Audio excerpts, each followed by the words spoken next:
Welcome to Elementary, Monday evenings at 6.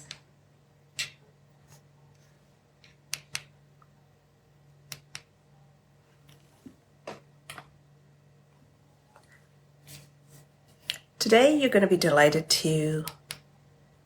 for my guest.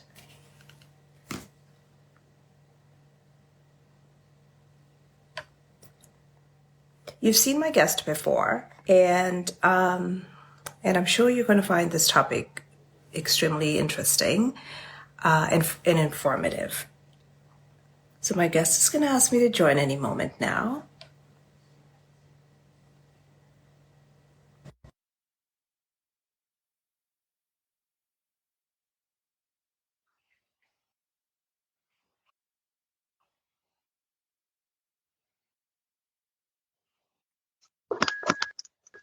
Hi. Hi there. Oh, you're sideways. The other way? Yeah. How see, I never know how to use the phone for, let me see. There you go. Is this normal? Perfect. Yeah, Okay, perfect. good. So we're normal now. All right, good. Hi. Hi, how are you, Laura? Very see, that's what happens when I have it here. Okay, hopefully it's not gonna happen again, that it's gonna move. Okay. But if it does, I'm gonna fall back off and I'm gonna come back on. No worries. Okay, so maybe I'll just do it this way. Okay. Perfect. They should definitely find a feature to use your computer, because the phone, you have to position it in a perfect way. Yeah, and hopefully Instagram will start to introduce that. I think few people are getting that feature. I don't have it yet, but a few people are probably going to get that feature added very shortly. But without further ado, let's get started. Introduce yourself and your Instagram handle. So I'm Laura Tarcia. My Instagram handle is Family Mediation Group. So that's the name that I go by for the Instagram, for the family mediation practice that we have. Perfect. And so, as most of you who've seen the show before know that I've interviewed Laura once before. It's a hot show, and you're going to love what she brings and what she shares with you today. So tell us a bit about family mediation. Sure. So family mediation is becoming more and more popular. So it is actually it's becoming very popular, especially for the past decade or so. And in the last 5 years or so, we've had a lot of families gravitating towards that route to separate, essentially to go through their separation in a more amicable, more cost-efficient, and time efficient way. So instead of going to court or through litigation, they choose to resolve their separation issues through mediation. So through family mediation. So in a nutshell, it's a process. It's an alternative process that families can use for separating and resolving their post-separation sort of plans that they have and they want to put in place for them and their children. Yeah, perfect. This angle is driving me a little bit nuts. I feel like I have no neck, but I'll find my neck. Sorry. I hear you. So how does family mediation approach family mediation, should I say? How do you approach family mediation in your organization? So we always work as a team. We've employed what's called a co-mediation model. So instead of having one mediator at the table, we have created a process whereby we have two mediators, generally with different complementary backgrounds, that come together as part of the team to help support the family navigate through separation and divorce. So they generally have, our process is a little bit unique in that sense, that we do bring generally the complementary skills we have at the table for the families are either mental health, law, and of course financial. So pretty much, the umbrella of the needs that they would need to be addressed during this transition. So we do have, in that sense, it's a little bit of a unique model. But hopefully some other family mediators will employ it, because it's quite effective in terms of helping families move forward. Yeah, and without the conflict too, with the child's best interest in mind, I guess. Of course. And the mental piece and the emotional piece is very, very important in the mediation, right? Because it's not, or in a separation, right? Because it's really, it's not a legal issue, right? The way that we look at it, we don't see it from a legal lens. We do see it from an emotional lens that certainly will affect all parties involved, including the children, as they move through, right? So we do need to have at the table that understanding and that support to adequately be moving through with them. Yeah. And unpack that a little bit. I know you mentioned you have other supports, you have mental health, and you have financial. So, give us a little more detail, a little more insight as to how typically one of your sessions would be, right? What depth do you go into, and what do you hope to achieve at the end of it? Okay. So we always hope to achieve what the family needs to achieve. So we will be guided by their needs when they move forward. So each family is unique, even though some may say, well, it's family mediation, is divorce, the same thing applies to all. That is not true at all. Every single family is unique. The way that they deal with separation and divorce is very, very different than, the other family. So what we make sure that a mediation process always starts with an intake, meaning that it's an individual intake. So with each party individually, we have a conversation with one parent or one party, then we have the other conversation with the other party, and then we come together. Now that intake is very, very important, because that intake allows for the mediator, allows us to gain a little bit of an insight into what are some of the issues and how they've been able to manage, and how they want things to be managed. How do they envision moving forward through the separation? What is their ultimate goal? Is it the goal to have a parenting plan? Is it the goal to have a financial division that it's a little bit different than the legal model? Is it the goal to understand the law and then have a little bit of a different conversation? So what are the goals are being established by the parties individually after that intake session? And then after the intake, we bring the parties together. When we bring the parties together, as you can imagine, some of the goals may change, and some of the dialogue may be very different than one would have expected.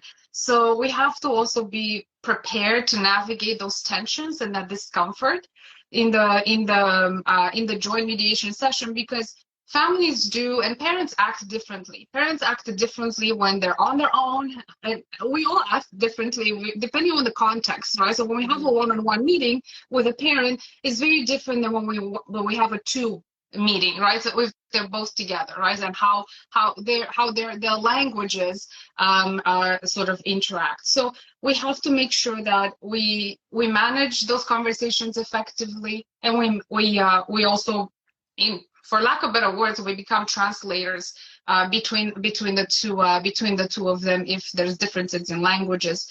After the first mediation session, we have sometimes we have a second mediation session, depends on what they need to achieve, whether there's a financial, whether, sometimes they need to sell a home, sometimes they need to buy the other one out of the home, right? So those elements do add a layer of complexity.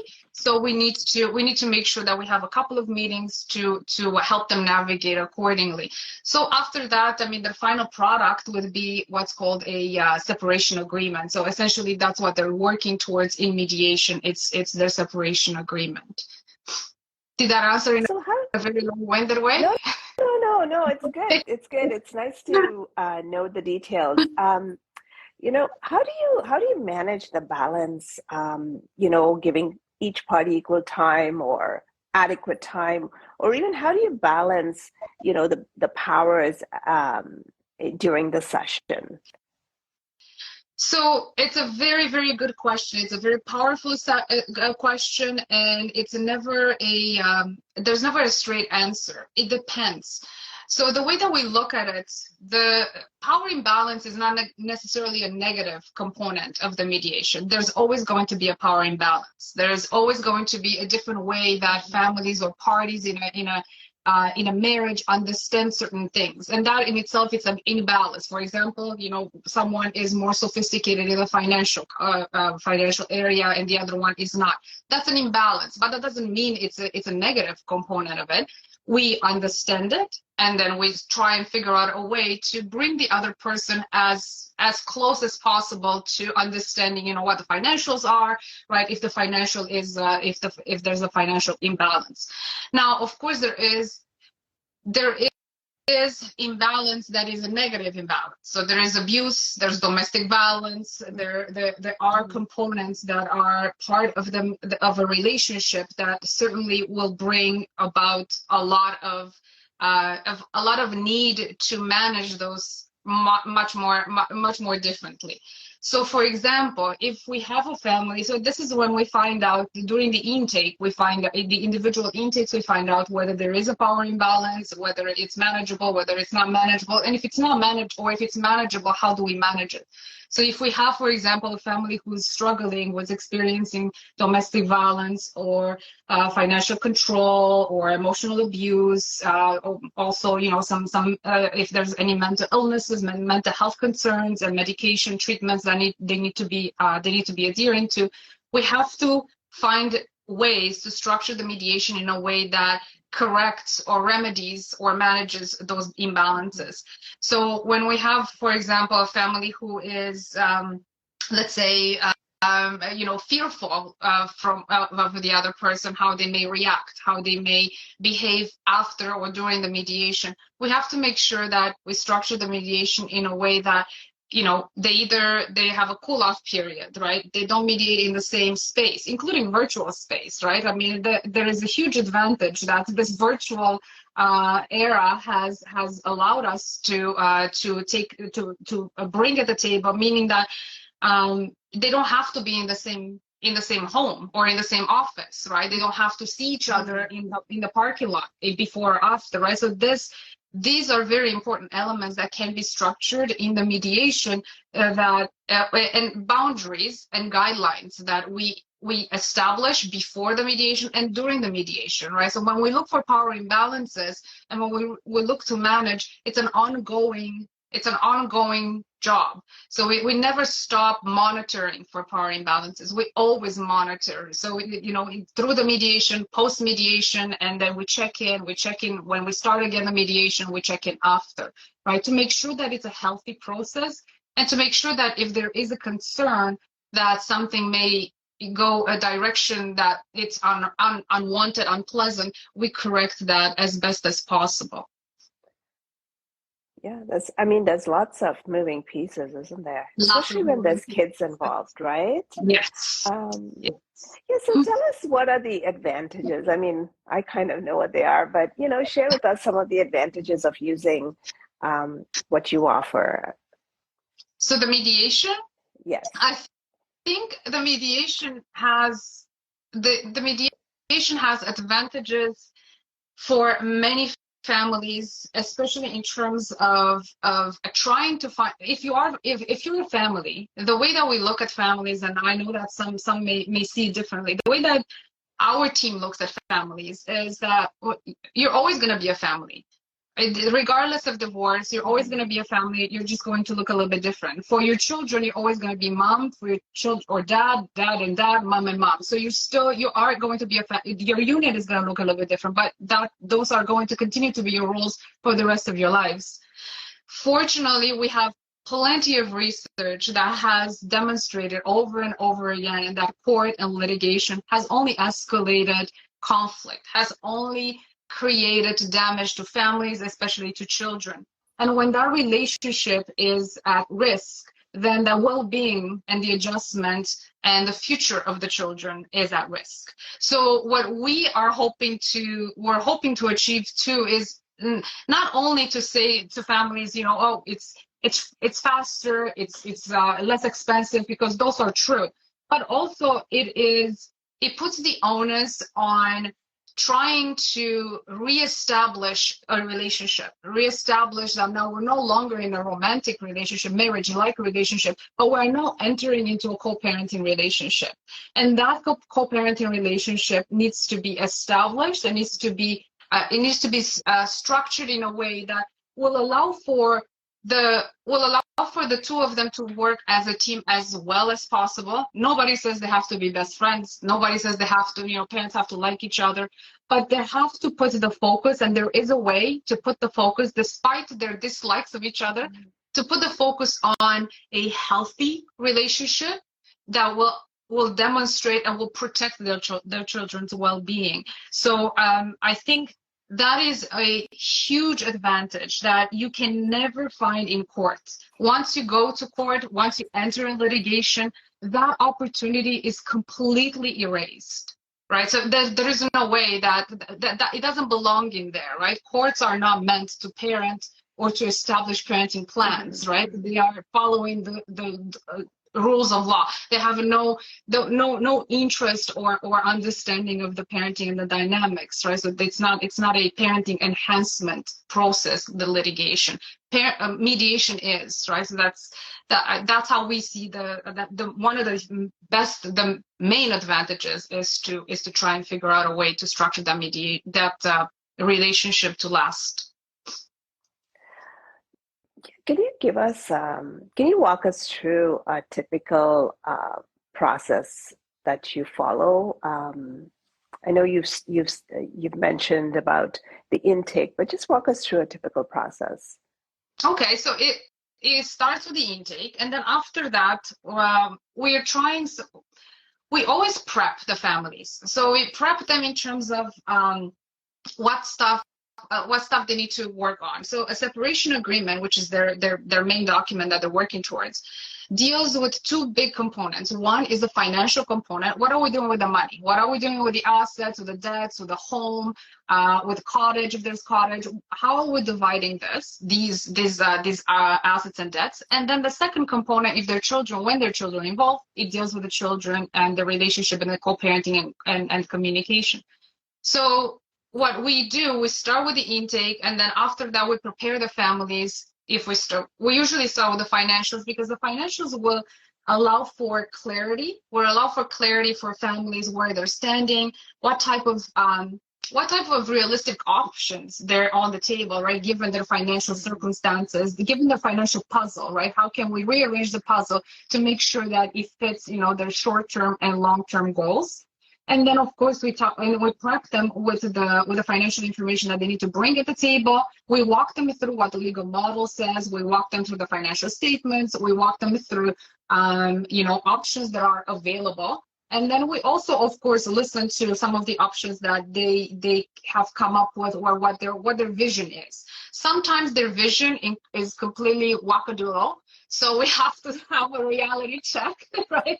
And that's okay too, because that's what the mediation is offering, right? So it's offering them that opportunity to realize that, well, there's not enough money to go around, to still buy the home, to still keep the cottage, to still do, certain things. So let's go back to the drawing board and create different options. So it's a lot of brainstorming, which is really, it's really good. It's really creative, and it allows for the families to really sit at the table and try and figure out a way of how they can rearrange this puzzle to fit their family.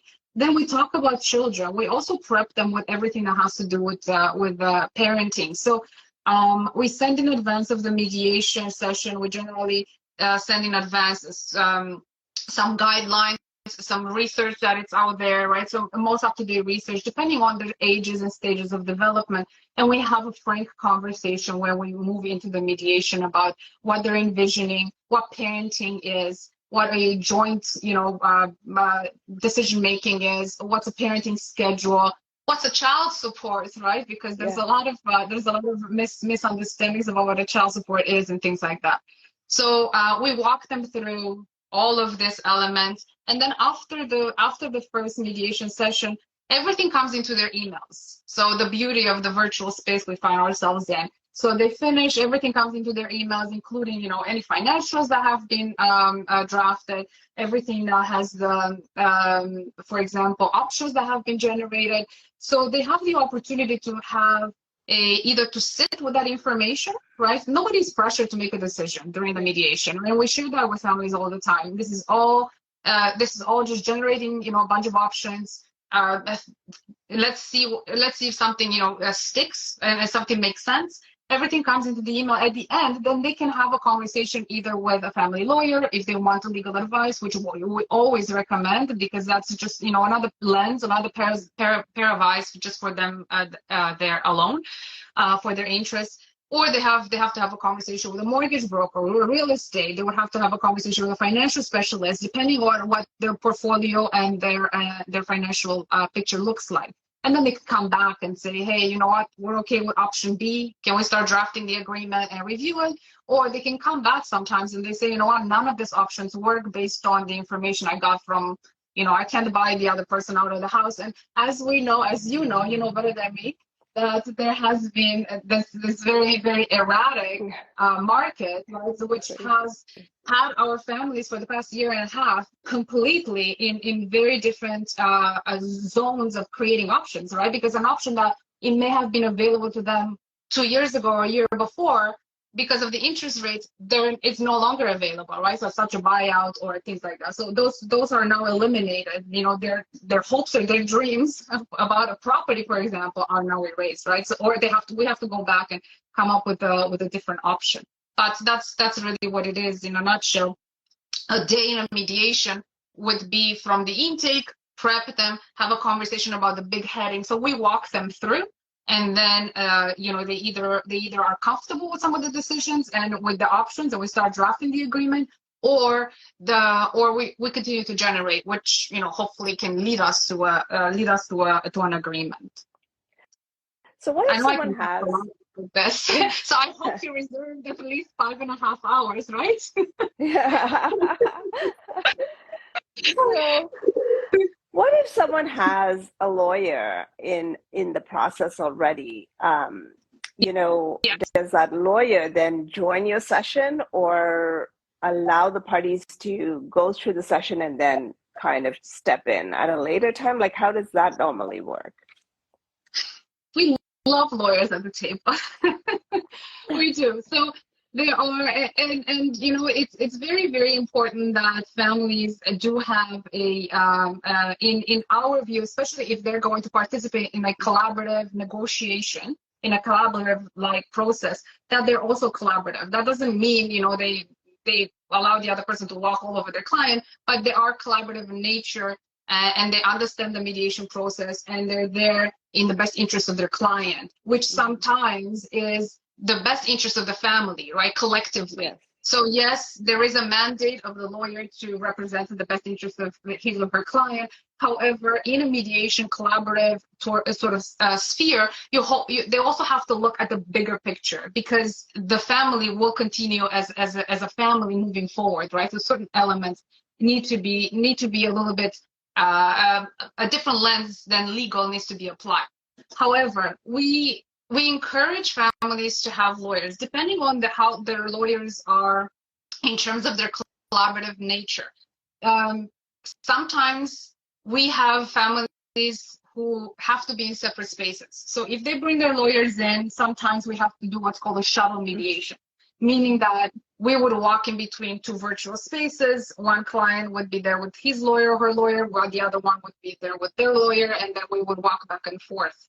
Now, that type of shuttle mediation allows still for a productive conversation, but then also it allows for sometimes a party who feels a little bit more vulnerable or cannot speak for themselves, allows for that sort of safe space that they are, they're there with their lawyer and they're supported adequately. So when that happens, that is another power imbalance, for example, right? So which can be remedied by saying, have legal advice. Bring your lawyer at the table, or have a letter of opinion written by a lawyer, of your interest and of your obligations, and then we can work with that. What I like about that is that it takes the heat off of the person. So for example, mom and dad, mom, they're arguing over, I don't know, spousal support, let's say. So if they're arguing over spousal support, and spousal support is a tough one. It's a very, very tough one. It's very subjective, and it produces a lot of tension sometimes. Now, what I like about having the legal advice is that it allows for more options, right? So there's, we can generate some options, that lawyer can generate some other options, and we hope that there's a middle ground somewhere. We hope that we're starting to generate some ranges and some options that are getting closer to bring the parties together, right? So it does offer an extra opportunity to get options, realistic options at the table. So I like that. I like when lawyers come in. What it does sometimes also do, which is very important, it takes the heat off of that person. So if I am perceived to be, let's say, I don't know, greedy by my partner because I'm asking for whatever amount of money, then for lack of better words, I can just blame it on my lawyer. I can say, well, my lawyer has suggested, that's their opinion based on their, that's their advice, is to go with that. So this way, I know I sound facetious, but this way it takes the heat off of me in that situation, right? So it still kind of preserves a level of collaboration with my partner, because now it's not really me, so it doesn't increase the tension there. But it also protects my rights, right? To make sure that I do ask. And I'm not afraid to ask because of unpleasant consequences. I'm not afraid to ask for what I want, right? So because that's the risk that we want to avoid. We don't want families or partners in the mediation to be afraid to say what they want because of fear of unpleasant consequences. That is why we always encourage them, if there is a moment, if there is a time when they feel like their voices are no longer at the table, when they feel that they're afraid to say what they really want to say. We also have during the mediation, which again it's very cool that we can do that. We also have our screen, a separate screen open with the email open. So we encourage families, if there is a moment that they feel that, they need to take a break, they need to be in separate spaces, something is happening, to email us, right? So then this way we are on top of managing this. Because the last thing we want is for families to enter into a contract, into an agreement based on fear or of unpleasant consequences. If that and when that happens, then they're going to resent that agreement, and it's not going to last the test of time, right? That agreement is going to collapse in 6 or 9 months from when we're drafting it, and it's not worth it. It's not worth their time. It's not worth their money, right? So we're trying to make sure that we create an environment that allows for families, whether it's with legal advice, whether it's financial advice, whether it's in different rooms, right? That they still are feeling that their voice has been at the table, and their interests have been fairly represented in the mediation, in the process, and balanced. Yes. I think the world of you. That. I'm joking. Yeah. I think the world of you. I mean, this is a very emotional process, right? For those of you who don't know, Laura and myself actually met many, many years ago. We actually, did a class together. We did our course together, and she did family mediation and I did labor mediation. And, the family mediation, I always take my hat off because there's so much emotion involved, right? But I know you do such good work helping families really kind of turn their minds towards really coming up with an agreement and, looking at the best interest of, especially when kids are involved. Yeah. So how often do you see, mediation resulting like in a mutual agreement, like coming out with an agreement at the end of it? 90, 99%, 98%. Amazing. Yeah, Very, yeah. Because one of the things that we also have to, I think families need to know when they know about mediation is not suitable for everyone. Mm-hmm. So that's another goal of the intake, is to determine whether is this going to work, is this going to go completely, we're going to waste time and money for everybody involved, right? So if you have two parents who are completely polar opposites, who are angry, who are at each other, and there is absolutely no common ground, it's pretty you can pretty much assess it in the intake, and you don't proceed with the mediation. Of course, there are mediators out there who probably will proceed. We don't proceed with the mediation. We actually encourage them to do mediation arbitration or lawyer-led negotiation. So there are other processes that they can delve into that will bring some form of closure, because we don't want to start something that we know and we already have a sense that it's going to fail. So and those are rare, that we draw right from the onset. So right after the intake, we say this is not appropriate, but this are some of the processes. So those are rare ones. And then when we delve into the mediation, generally about 98-99%, they do come to an agreement, which is good for them. I mean, that's not necessarily the goal, that they all have to come to an agreement, right? Some have different goals, but they do come to an agreement at a very high rate. See, I mean, I know we both do mediation in different fields, and I tell people in my field that mediation is always, you're always left, with control, right? Like, you have control over the process. I'm wondering, can you hear me? Because I think you're frozen. Oh no. You might have to sign out and come back in. I'm so sorry. We're having some technical difficulties. But I'm sure she'll be right back. So just give us a minute. It was a very good topic, don't you think? Do you have any questions if she comes back? I definitely,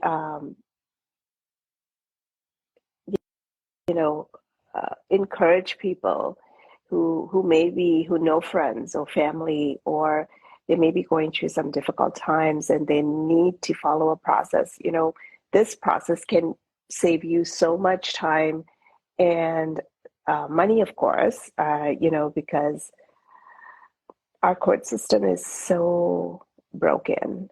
And I mean, it takes forever to get a tenant out of a property. I don't know how long it takes to get in front with a court date for these things. They're even longer.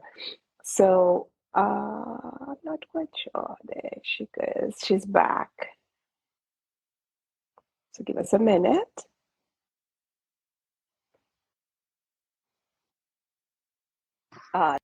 It worked. There we go. Sorry. No worries. It happens. Sometimes, we have technical difficulties and we just have to work through it. Yes. No, I liked your point, the control. The control point is huge, because you lose control, right? The further you go from the mediation or collaborative, the less control you will have in making decisions. Absolutely. That's a huge point. Yeah. And it's not a cookie cutter, even though it could be a cookie cutter. It's still, flexible enough so that it's covering the basis of what you need in the agreement, right? So this might, this next question, I'm sure, is, a ticking time bomb. But what are some of the challenges you see, in this area with the court system? And, just what are some of the challenges? So challenges in the system, or with the families in the mediation? No, just with the system. Just with the system. Well, the system is designed to take care of the system. So the system is not necessarily a family-friendly environment, or adequately taking care of the needs of the families, right? The families, when they're going through a separation and divorce, we've always advocated that what they need is the court is the last resort. So however, as a society, we still seem to be pushed to believe that you have to go to court, you have to get a lawyer involved, you have to, you know, do litigation before you get to an agreement, and that is very far from the truth. So what is with the system is we do not have adequate resources anywhere in the communities, right? So everything that we have are pretty much in the court system. We have a family law information session program that it is in the court system.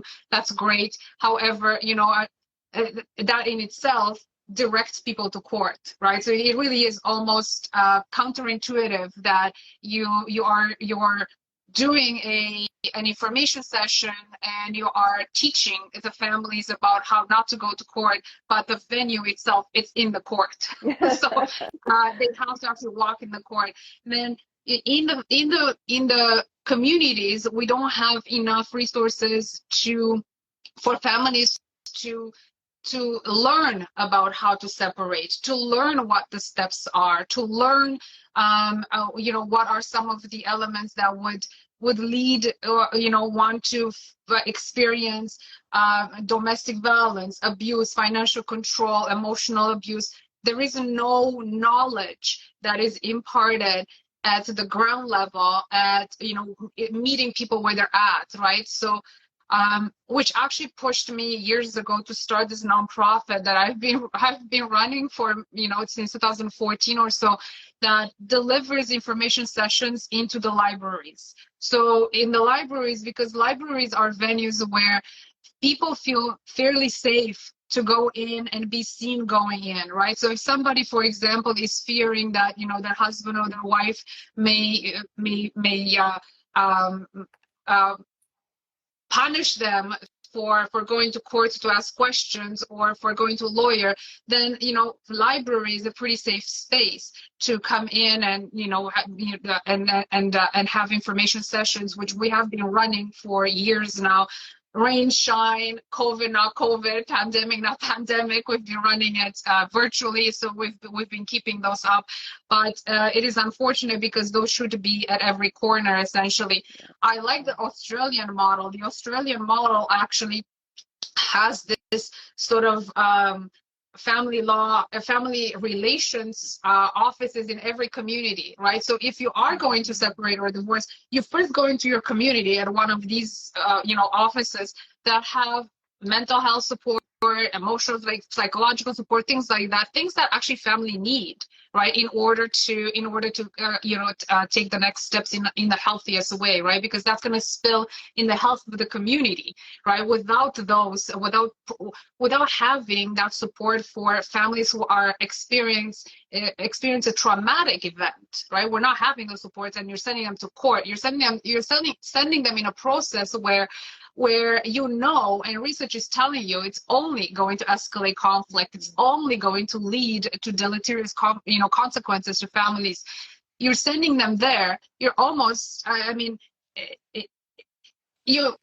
there is no option, no choice really for these families to gain the knowledge that they should have had before that, so they don't have to end up in situations where they not only going to damage their own relationships, but also their communities at large, right? Because it's going to spill into your neighbors, it's going to spill into your cousins, your friends, right? I mean, those things don't stay in a silo. They don't stay just in your home or in the with the person who is experiencing that trauma. It's going to spill in the community, and the way that you address it, it's going to be reflected in the health of your community, right? If you give them support in the community, it's going to have a chance to have a healthy outcome for the kids, for the family, and for the cousins, and, you know, to demonstrate to others that, you know, this can be a healthy blended family. This can be, you know, a family where infidelity happened, but we're going to move forward, right? I mean, so because there are mechanisms, right, to put in place from a psychological and an emotional and psychosocial lens, not a legal lens. Legal lens has nothing to do with this, right, with this phenomenon. So I can I can talk forever about the system, but hopefully the system is catching up. Part of the hopes that we have seen reflected in the law that has changed. The Divorce Act has changed recently and has changed the language. So the language right now, instead of having the word custody, now it's called a decision making, which always meant decision making. So custody has been replaced because it had a negative connotation. Access has changed to parenting time, which is much more human because Really? You don't get access to your child, right? You're a parent, regardless of how much time you spent with your child. That is parenting time, right? It's not access, it's not visitation. You don't visit your child, right? So these things have been taken out, that have been replaced. However, as we all know, I mean, it takes years for the government and the system to change a comma. So that's those changes are going to come slowly, but you can apply them in a mediation forum, right? You can apply those changes. You can take control over those changes in a collaborative space, right? So the system can do whatever the system wants to do.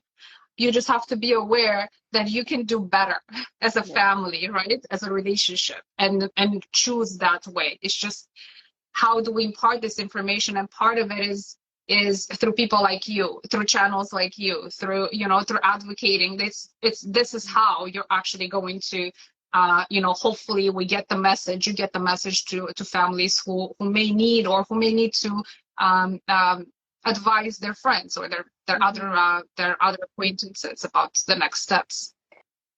Me, I'm all about mediation. I feel like it leaves you, like I said, having the control. Whether it's whether you come out at the other end with either way, you've had a way in making that decision, right?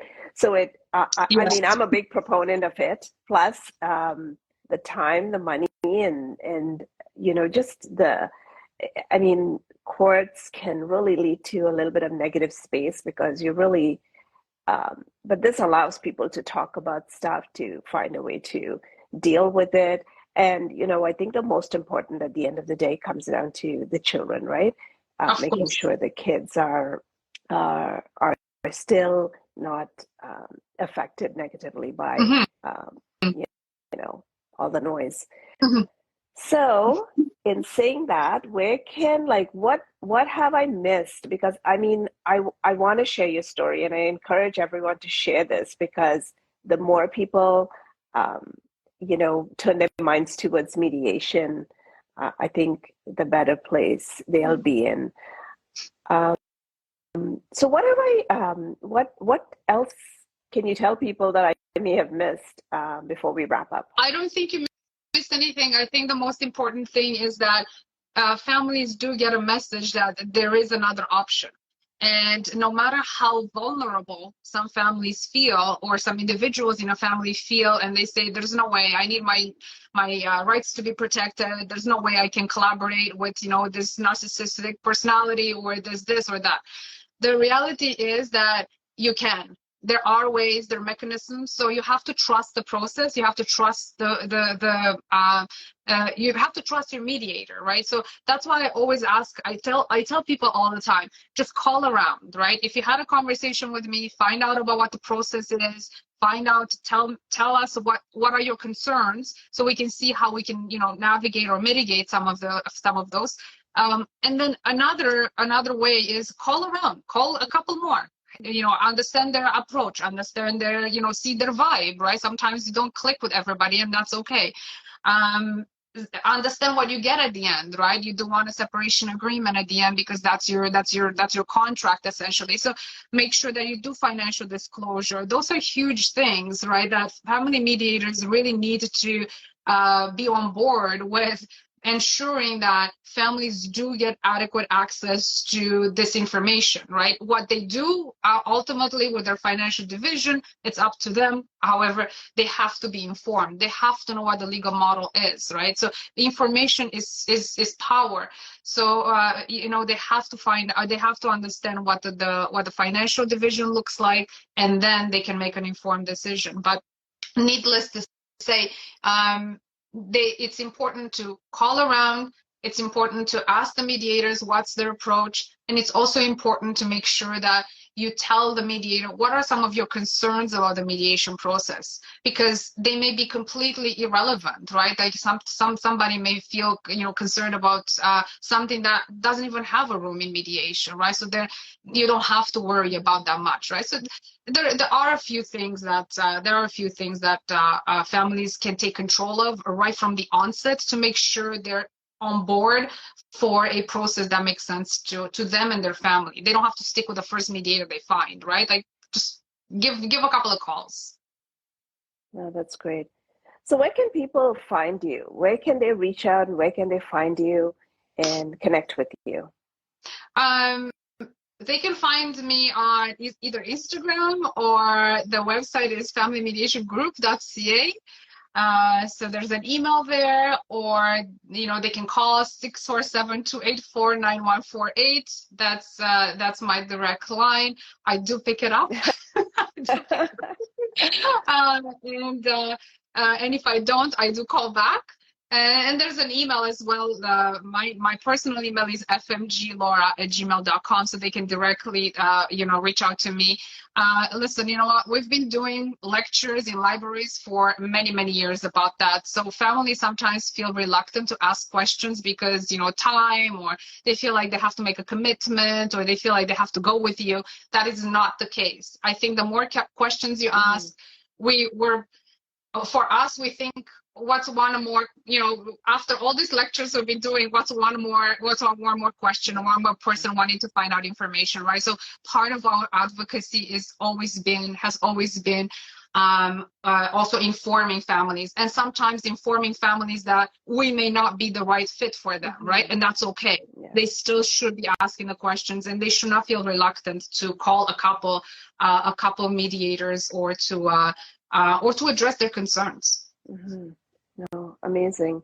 I mean, you do some good work. If you ever need any help with your your not-for-profit, just holler, and I'm happy to help out anytime.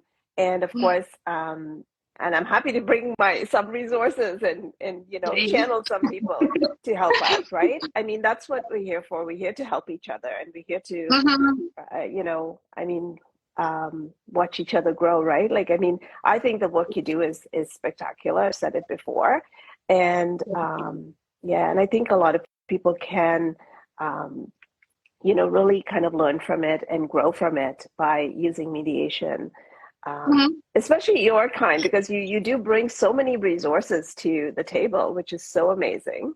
So I want to thank you for your time. I know I took so much time today. And thank you. Yeah, so thank you so much. And for all of you watching, thank you so much for staying with us. I know it exceeded our time on the show, but I so appreciate you watching. It makes a world of difference. For those of you who don't know me, I'm Jacqueline Watson, and I'm a realtor with Sutton Group Tower. I do this Monday evenings at 6. And if you know a friend who's struggling, needs some help, please get in touch with Laura at Family Mediation Group. Thank you again, and until next time. Thank you. Have a nice evening. I can't wait until next time. Yes. Take care. Bye. Bye. Bye. You too. Bye.